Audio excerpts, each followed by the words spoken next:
Alright guys, Jameson, Alex, coming to you with our next video in the Van Richten's Guide to Ravenloft series. Yes. Today we're going to be talking about the lineages, which have been updated / changed from the Unearthed Arcana Gothic Lineages. So we'll touch on the changes and what they are finalized as in this book. Yeah, mostly small changes, but a couple of them are significant, so we'll cover everything in here. Before we get into the video, we're doing 2 giveaways. First is for Van Richten's Guide to Ravenloft on D&D Beyond. Boom. To be entered in that, you just have to do the normal things, which is subscribe to the channel, like the video, comment down below on each video, and you'll be entered to win that. So each of the videos that are related to Van Richten's that we do, you watch and do all those things for all those videos, you're in more times, more chances to win. Yes. For the other giveaway, we're doing it at 10,000 subscribers, which by the time we're done with Van Richten's, probably be right at that 10,000. We're hoping. Better be dadgummit. And we're going to give away the Player's Bundle on D&D Beyond, which is 4 different books. We'll put it on screen, all the stuff, lots of character creation options. Yes. Cool stuff on there, so make sure you like, comment, subscribe again on the videos. So, we'll jump straight into this. There are 3 lineages, the Dhampir, the Hexblood, and the Reborn. There are a few minor changes, a few major changes. Wow. But I'll just jump straight into the first one, which is the Dhampir. Now, with all of these, the biggest change, I think, is probably the creature type. Yes. In the Unearthed Arcana, it used to have dual types. Yes. Where, for example, Dhampir was humanoid and undead. Yes. Now it's just humanoid. Yes. I guess they thought it was too complicated because certain spells work on one thing but not the other, and it just got a little bit complicated and more hard for players to understand. They would create some very heated discussions and gray areas for how certain effects would take place. Right. I think they did change. I'm not going to go through all the super details on the origins, on the random tables for fantasy lore stuff. I think there's a few changes on a couple of those as well, but that's just flavor stuff, nothing too crazy mechanically on there. Actually, nothing mechanically on those things. But basically, on here, same things are as they were in the Unearthed Arcana, which is your size is medium or small, chosen when you gain a lineage. Walking speed is 35 feet. Now, with these lineages, you're basically picking a race, and then you're fundamentally changed by like a magical means and transformed into this new form. So your stats are going to be adjusted to this. So for example, say you're like a bugbear and you have reach.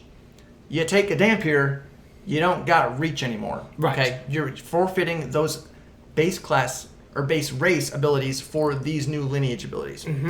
Now, in the final book here, they've actually added Ancestral Legacy, which will let you, if you replace a race with this lineage, you can keep the following elements of the race, which is any skill proficiencies you gain from it, and any climbing, flying, or swimming speed you gain from it. If you don't keep any of those elements, you can gain proficiency in 2 skills of your choice. So, if you pick an old race and you want to be like a Dhampir halfling or something like that, you could keep the original proficiencies on there, or you could just gain 2 new proficiencies and you just look like a halfling in your Dhampir. Yeah. So, there's that. Or, if you wanted to be a cool kid, get some flying speed, you could take like an Aarakocra Dhampir, then you get to maintain your flying speed. Yes. So there's some cool things you can do with that. But we also have a few other changes. So that was added, that whole Ancestral Legacy where you could keep or change proficiencies. So there's that. You also gain Dark Vision, which is the same. A new thing added is Deathless Nature. You don't need to breathe. Right. Sure, whatever. Makes sense with the whole vampire theme going on. Spider Climb also is in here, was unchanged. Climbing speed equal to your walking speed. At 3rd level, you can move up, down, and across vertical surfaces and upside down along ceilings while leaving your hands free. That's interesting. Nice. You can move from the ceiling, shooting bows or whatever. Yep. And then the last thing on here, also changed, which I'll get into, is Vampiric Bite. Yes. Your Fanged Bite is a natural weapon, this is important, which counts as a simple melee weapon. Very important. Yes. Because natural weapon is one thing, simple melee weapon is completely different for certain mechanics and things, with which you are proficient as well. You add your Constitution modifier instead of your Strength modifier. That was changed. Yes. It used to be you add your Constitution modifier to the attack and damage when you attack with your bite. So having the change there with Constitution instead of Strength modifier add to these attack and damage rolls when you attack with the bite. It deals 1d4 piercing damage on hit. If you're missing half of your HP or more, you have advantage on the attack rolls you make with this bite. The biggest change with this is with it not including strength. You can't be like a barbarian. Right. Because with rage, it says it has to be a strength attack. Yes. And since it's not using strength, it's using con, you can't add like rage damage onto that and then get advantage with it and all that. Angry bite. But if you're like a monk, you can, because it's you could take that as like a monk weapon, and your bite could be like your monk weapon, so that would actually scale up. Yes. Because it is a simple melee weapon, and with monks it says you can choose, unarmed strikes and a true. simple melee weapon. I didn't think about that. So you can use your bite, which is kind of cool as your monk, like unarmed strike. Kind of, it's a monk weapon, but whatever. So it's kind of cool. You can do some interesting things on there. Kinsei monk. Yeah, exactly. You can do some cool stuff, or even like Battlemaster. You can do, like, your maneuvers and stuff, some fun stuff I saw on there, too, where, like, if you're doing interception, like, someone's attacking, and you're blocking their attack with your teeth. You're like, but it's kind of cool. So I saw some people talking about that, which is actually pretty cool. I liked that, so I'd make sure I included it on here. And when you attack with this bite and hit a creature that isn't a construct or undead, you can empower yourself in one of the following ways of your choice. You regain hit points equal to the piercing damage dealt by the bite, and you regain a bonus to the next ability check or attack roll you make. The bonus equals the piercing damage dealt by the bite.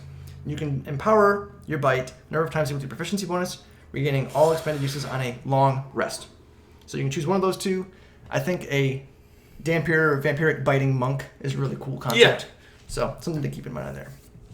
But pretty much unchanged except for the couple added things on there and slight little tweaks on like the creature type and vampiric bite. Yep.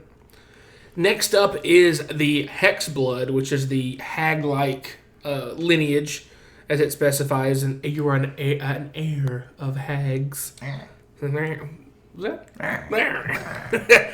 So again, they list the origins in there, so you can see, get some interesting ideas of how you became a Hexblood. So that's always suggestions. If you got a clever idea of yourself, always you can take that as well. List some of the important Hexbloods in the domains of dread, which is a very, very long and in-depth part of the book as well. But in terms of the traits, they also changed the creature type here as well. Yes. It was a humanoid and Fey. Yes. And it is now just Fey. Which is interesting. Yes. It is interesting. You also said you choose whether you were medium or small. So how big of a Hexblood you'd like to be. That's kind of interesting. Walking speed of 30 feet. You have your ancestral legacy as well, just like with the Dhampir, where you're allowed to maintain climbing, flying, or swimming speed from your previous race of choice. You do have dark vision of 60 feet. Then you get into the very interesting specific things for the Hexblood. Eerie Token. As a bonus action, you can harmlessly, that's important, I think, for my own stomach here, harmlessly remove a lock of hair. That's just painful. One of your nails or one of your teeth. Just think of Ron Swanson. Oh, yeah. Tom. It's always fun to see Tom paint. Anyway, this token is imbued with magic until you finish a long rest. While token is imbued with magic, you can take the following actions, which you've got two choices. Telepathic message. As an action, you can send a telepathic message to a creature holding or carrying the token, as long as you're within 10 miles of it. The message can contain up to 25 words. Yes. So it's a free sending. Something I want to bring up on here is on the Unearthed Arcana, it also specified that you had to be on the same plane of existence, where it now no longer specifies that. Which that would be weird, because how would you be within 10 miles or something and not be on the same plane of existence? Unless there's like, it could be like really weird, like if there's an open portal or something, like, I don't know, it's weird, but I don't know why they removed that. It's kind of strange that they removed the same plane of existence line. Unless they just thought, like you were thinking, when would that ever come up? So they just thought it was unnecessary. Or the very fun remote viewing. If you're within 10 miles of the token, you can enter a trance as an action. The trance lasts for 1 minute, but it ends early if you dismiss it, no action required, or are incapacitated. During the trance, you can see and hear from the token as if you were located where it is. While you're using your senses at the token's location, you are blinded and deafened in regard to your own surroundings. When the trance ends, the token is harmlessly destroyed. Once you create a token this way, you can't do so until you finish a long rest. At the point your missing part regrows. Yes. They did add that extra line there that it ends early and you can dismiss it, no action required or incapacitated. Yeah. I guess they didn't want you to be able to like be unconscious or incapacitated and still be able to see through this token. So for whatever reason. But yeah, that's a very interesting ability. I obviously want to think, go away, fly. No one likes you. The cool way to scout, if you can get into somebody's like hidey hole in their lair, if it's like a political thing, get to somebody's office and you can like take a tooth out and stick it in a drawer or something. Right. And then you can see or hear like a conversation. Right. That was going on there. So that's very cool. There's some very clever, interesting things you could do with that, or it's a cool way to be able to gather information that you wouldn't be able to maybe without like a scrying spell, to be honest. Otherwise. Yeah, for sure. And finally, you have Hex Magic. You can cast the Disguise Self and Hex spells with this trait. Once you cast either of these spells, you can't cast that spell with it again until you finish a long rest. You can also cast these spells using any slots that you have. Intelligence, Wisdom, or Charisma is your spell casting ability for these spells. Choose ability when you gain this lineage. So you can cast Disguise Self once and Hex once each per day for free. Or I said if you are a caster of sorts, you can also cast those using your slots that you have. And I do like this. If you're not a caster, so if you're a barbarian, you could, whatever, if wisdom happens to be your best thing, you can cast them if you're not wisdom, because you can't cast spells when you're raging. Yes, obviously. But you're not casting Disguise Self while raging. Now, Hex would be a concern there, obviously. Yes. But yes. You may noticed with the Unearthed Arcana, they originally had Fey Resilience, where they had advantage on saving throws to avoid or end charm condition.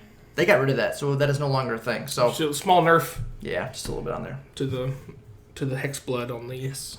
Mostly unchanged though. Yes. Then lastly, we have the Reborn. Yes. Creature type is humanoid. It used to be humanoid and construct, which is very interesting. Yeah, that was a very strange one to have.